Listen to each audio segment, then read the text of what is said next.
Bonjour à toutes et à tous. Aujourd'hui, je vous propose de mieux comprendre le changement climatique en croisant l'histoire et la géopolitique.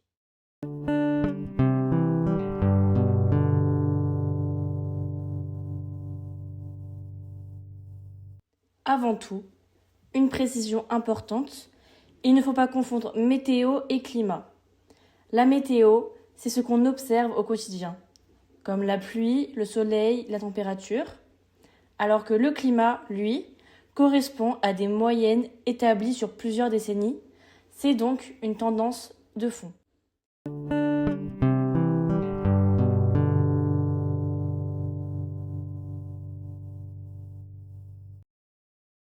Première question, le climat a-t-il toujours changé? La réponse est oui.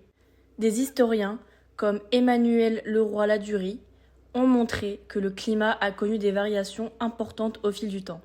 Pour les étudier, ils s'appuient sur des indices naturels, comme les glaciers ou les cernes des arbres, mais aussi sur des sources humaines, récits, archives agricoles ou encore tableaux.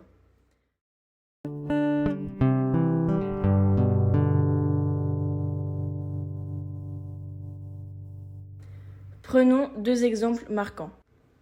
D'abord, entre l'an 900 et 1300, l'Europe connaît ce qu'on appelle un optimum climatique médiéval. Le climat est plus doux, les étés sont plus longs et les hivers moins rigoureux. Résultat, l'agriculture se développe, la population augmente fortement et certaines cultures, comme la vigne, remontent vers le nord.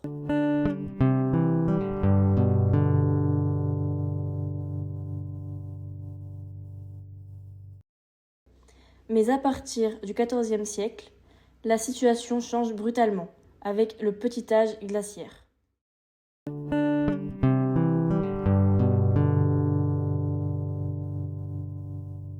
Les températures baissent, les hivers deviennent très froids, les étés plus humides.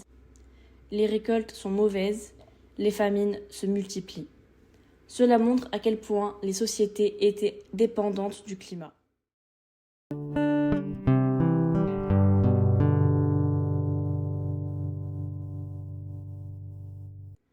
À partir du XIXe siècle, on entre dans une nouvelle phase.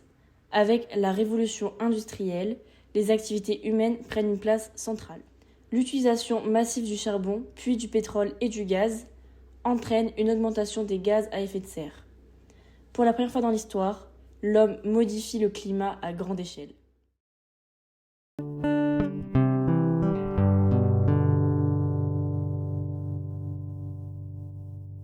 Aujourd'hui, ce changement climatique s'accélère. Les températures augmentent, mais ce n'est pas tout. On observe aussi des sécheresses plus fréquentes, une baisse des rendements agricoles, des incendies de forêt, une perte de biodiversité et des vagues de chaleur plus intenses. En Europe, les scientifiques alertent aussi sur une augmentation des pluies violentes et des inondations.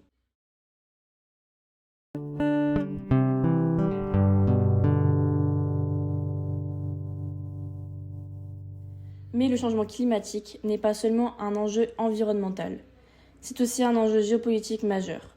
Pourquoi ? Parce qu'il touche directement les ressources essentielles comme l'eau ou l'alimentation, parce que tous les pays ne sont pas touchés de la même manière, et parce qu'il nécessite une coopération internationale souvent difficile à mettre en place. Dans certains cas, il peut même accentuer les tensions entre États ou provoquer des déplacements de population.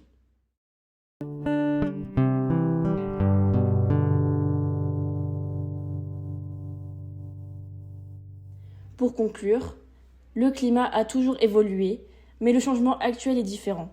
Il est rapide, global et surtout lié aux activités humaines.